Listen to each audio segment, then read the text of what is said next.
السلام علیکم ورحمۃ اللہ وبرکاتہ۔ واٹس ایپ گروپ نمبر 1 میں سندھ سے ابو بکر بھائی نے سوال کیا ہے کہ کون سے سید کو زکوٰۃ نہیں دے سکتے۔ آج کل ہر شخص اپنے آپ کو سید کہتا ہے، تو کس قبیلے کا اور کس قوم کو اس کو زکوٰۃ نہیں دے سکتے؟ دیکھیے، حدیث شریف میں آتا ہے کہ 5 لوگوں کی اولاد کو زکوٰۃ نہیں دے سکتے۔ آل عباس کو، حضرت عباس رضی اللہ عنہ کی اولاد کو، حضرت علی کرم اللہ وجہہ کی اولاد کو، حضرت جعفر رضی اللہ تعالیٰ کی اولاد کو، حضرت عقیل رضی اللہ تعالیٰ کی اولاد کو، اور حارث کی اولاد کو۔ یہ 5 لوگ ہیں، ان کی اولاد کو زکوٰۃ نہیں دے سکتے، ٹھیک ہے۔ باقی یہ ہیں کہ جو اپنے آپ کو سید کہلاتا ہے وہ واقعی سید ہو۔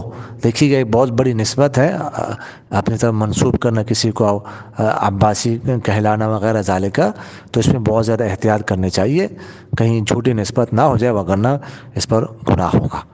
جزاکم اللہ خیر۔